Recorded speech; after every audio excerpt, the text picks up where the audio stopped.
Pozdravljeni. Na zadnjih nekaj velikih nagradah je Lewis Hamilton pogostokrat bil sankcioniran. In verjetno marsikateri njegov navijač se sprašuje, ali je bilo vse regularno ali ne. Danes si bomo ogledali nekaj primerov iz zadnjih dirk in skušali ugotoviti, zakaj je Lewis Hamilton tolikokrat omenjen v tistih poročilih, ki se ukvarjajo s sankcijami.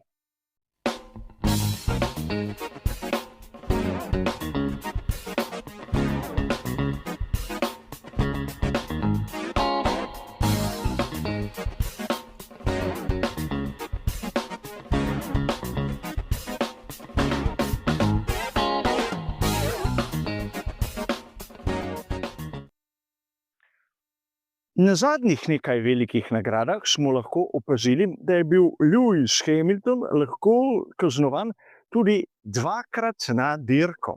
In verjetno ste opazili, kako se je sam nekoliko pritoževal okrog tega, da je dobil v bistvu po njegovem mnenju preveč kazni. Ampak danes bomo najprej skušali ugotoviti, ali je to res. Ali so bile morda kazni Lewisu Hamiltonu neupravičene? In na to v nadaljevanju tudi bomo skušali nekako videti, ali so te sankcije v bistvu vplivale na njegovo dirko. Začeli bomo seveda z eno izmed najbolj spornih epizod v zadnjih letih. Namreč Lewis Hamilton je bil tisti, ki je dobil sankcijo zaradi prekoračitve hitrosti v pit laneu na veliki nagradi Monaka.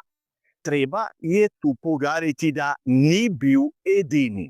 Ampak Lewis Hamilton je bil eden izmed tistih, ki so kazen odslužili na sami dirki. Treba je tu poudariti nekaj, da komisarji, kar se tiče prekoračitev hitrosti, ne odločajo. V trenutku, ko sistem zazna prekoračitev, dobijo oni poročilo in seveda kazen je avtomatska. A treba je povedati, da na veliki nagradi Monaka so mnogi vozniki krajšali tisto pot in verjetno niste vedeli, v pit laneu se meri hitrost nekoliko drugače od tistega, kar vidimo mi v vsakdanjem življenju na cesti. Namreč meri se čas, koliko ga je porabil voznik od ene meje mikrosektorja do druge in na to izračuna povprečje. Na vhodu v pit lane velike nagrade Monaka so mnogi vozniki pot krajšali in v bistvu tako naredili, da se je tisti izračun nekako obrnil proti njim. Ker so skrajšali pot, je izgledalo, kot da so vozili prehitro. In po svoje odločitev komisarjev ni bila sporna. Po mojem mnenju je bilo bolj sporno to, da so obrnili kazen Pierru Gaslyju in tako nekako priznali, da je bila meritev napačna. A pustimo sedaj to. Na veliki nagradi Monaka je Lewis Hamilton na koncu dirko končal kot drugi. Kazen je odslužil na relativno ugodnem trenutku in seveda tako ne moremo tu trditi, da je bil oškodovan. Ampak že na veliki nagradi Velike Britanije smo videli, kako je Lewis Hamilton na štartu dobil kazen, ker je njegov Ferrari poskočil.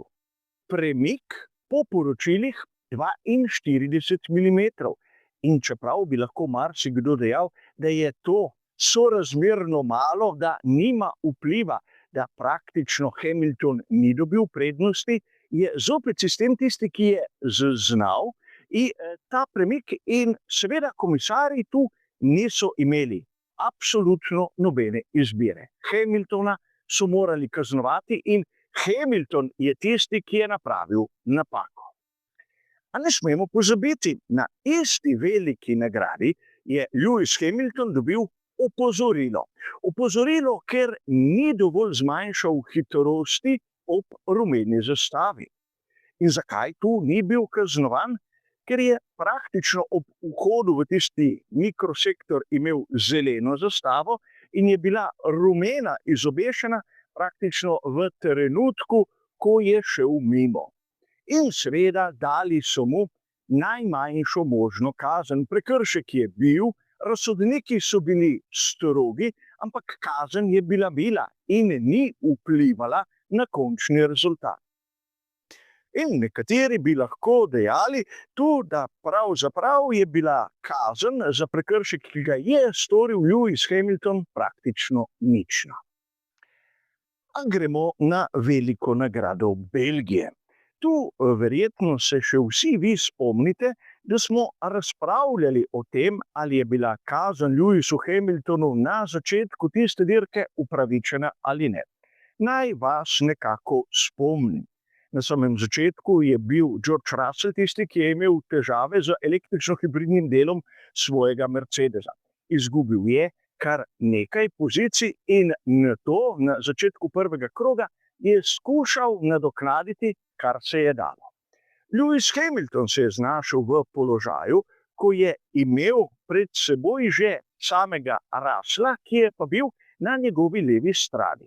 Hamilton se je skušal izmikati, izgubil je nadzor nad svojim Ferrarijem in trčil za Russellom ter povzročil njegov odstop.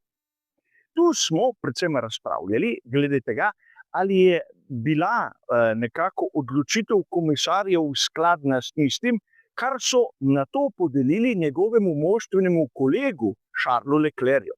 Namreč, če je bil drugi citiran incident dirkaška nesreča, bi moral biti tudi prvi, in če je bil prvi incident sankcioniran, bi moral biti tudi drugi.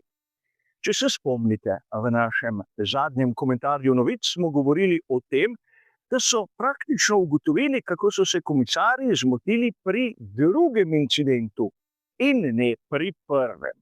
In treba je dodati, da v pravilniku piše, da voznik mora samostojno voziti svoj bolid v vseh elementih dirke. Lewis Hamilton je izgubil nadzor. In to je treba povedati, ker je izgubil nadzor, je pravilno, da so njega 100% krivili v navednicah za nastalo nesrečo. In če uporabljamo seveda ta merila, je bila sankcija podeljena seveda upravičeno. A kot sem povedal, vprašanje glede velike nagrade Belgije je bilo razrešeno in v tem primeru si moramo priznati, da so bili razsodniki dokaj pošteni. Kaj pa na veliki nagradi Madžarske? Zopet dvakrat Lewis Hamilton pod raziskavo. Prvič smo videli, da je dobil kazenska mesta na štartnem razporedu, ker je oviral Piastrija na kvalifikacijah.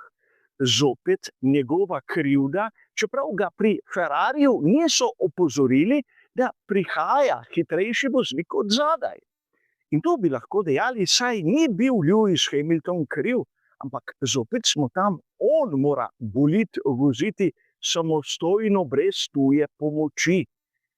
In tu je seveda razlog, zakaj je bil on sankcioniran in ne ekipa. Oviral je nasprotnika, čeprav ga na to niso opozorili.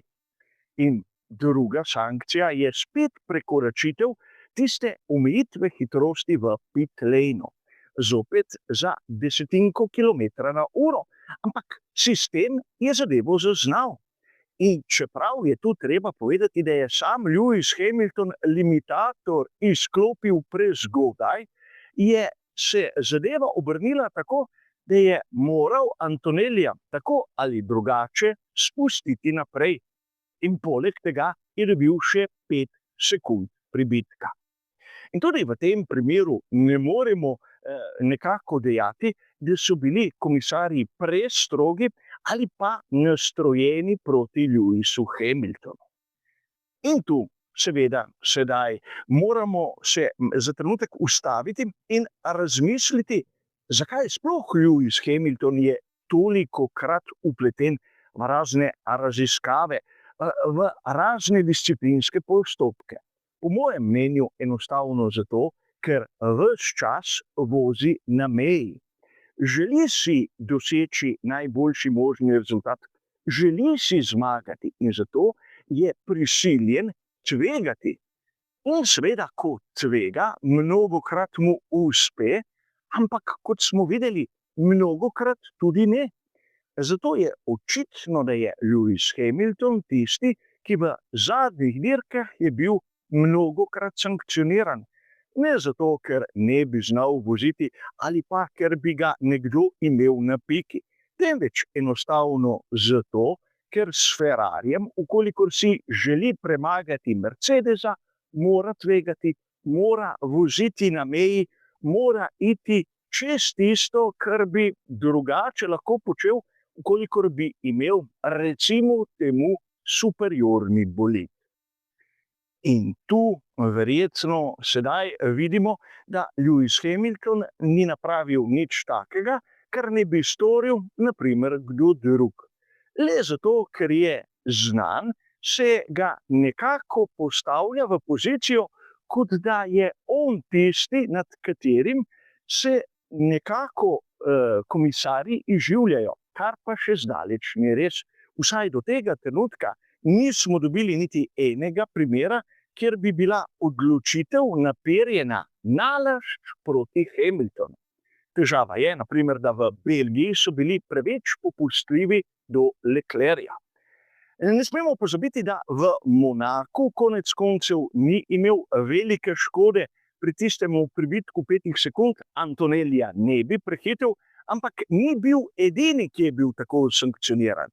In če tako gledamo iz tega zornega kota, lahko razumemo, da pravzaprav so novinarji tisti, ki so iz te situacije napravili zgodbo.